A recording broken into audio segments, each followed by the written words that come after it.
Let's talk about how hemp oil and the phytocannabinoids in hemp plant can actually affect the brain. And the brain is very easy to talk about. It's the most exciting thing to talk about because it's probably the most instantaneous feeling that people get when they take hemp oil. And so let's talk about the brain for a second and its complex activity that needs to happen for the brain to function normally. The brain is a very complex system. You have to have a normal balance of productivity and activation of neurotransmitters so the neurons can talk to each other. But after the neurons fire, the neuron itself has to have a really fast conductivity. And that conductivity is modulated by something called the myelin sheath, which is a covering on the outside of the nerve.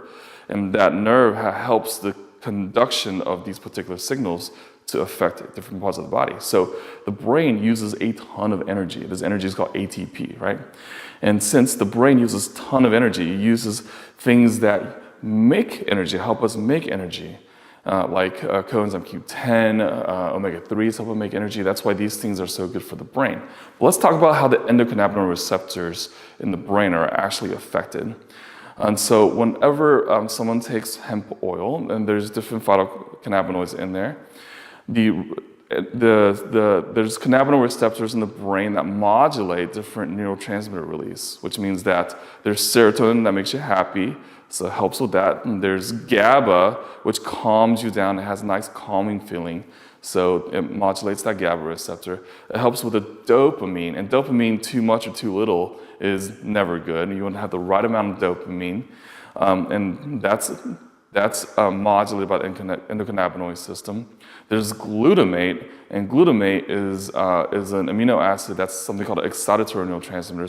So some people can get overexcited with a lot of glutamate activity. A really good example is let's say a teenager with attention hyperactivity disorder, ADHD, and or someone who has severe anxiety and can't shut their brain off. They have a lot of glutamate activity that's really caused by whether they're eating something like MSG, monosodium glutamate, that's what the G stands for in MSG, or it's something that they've accumulated environmental toxins and they don't have that GABA glutamate balance.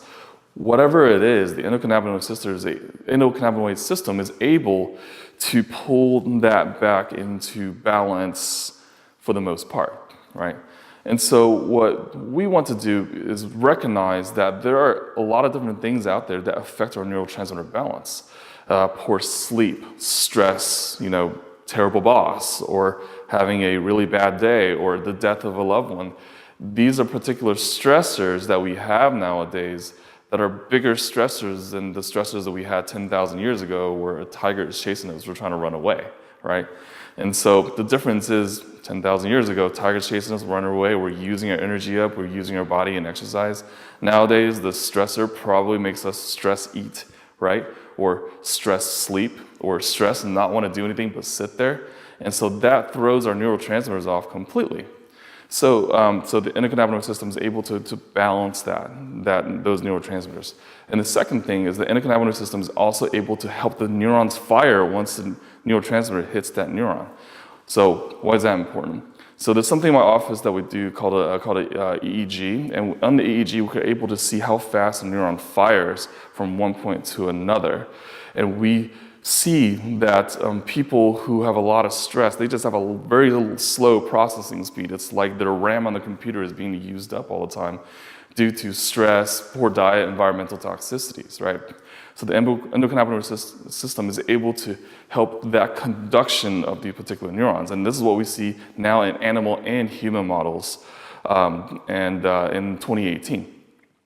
And so the effects on the brain are so profound because it affects both the particular systems of neurotransmitter balance and of neurons firing. But there's a third system that no one talks about, is brain regeneration. And so we see that cannabinoids are able to help the brain grow. So this is a new kind of topic because before 2012, we didn't know the brain can actually grow back after being destroyed. But this is something that we're starting to see in research right now, and the cannabinoid system highly affects this. So as we move on later into 2019, be prepared to follow really cool things in science where we can actually see the brain possibly grow back. And so that's something I'm really interested in seeing. And there is a fourth system called the brain detox system, okay? So normally our body detoxes from 3 major organs: the kidneys, which we pee out a lot of toxins, the liver, which we metabolize a lot of toxins, and the skin, which we sweat out a lot of toxins, right? But there's a fourth system that very people are very familiar with because we really didn't know what it did until now. And that fourth system is called the astrocyte system.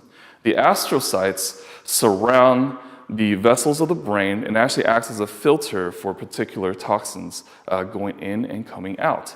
And we know that when people have astrocyte degradation, means that the astrocytes are compromised, they form these things called beta amyloid in the brain. And that is one of the markers we see for Alzheimer's disease and memory loss. And people as early as in the 30s can actually develop these things. And so the endocannabinoid system affects the astrocyte production and the healing of the particular astrocytes, so it's able to filter out more. And so that is something brand new in research that we're seeing right now as well, and that's part of the miracles of the endocannabinoid system. So that concludes how the endocannabinoid system affects the brain. Thank you.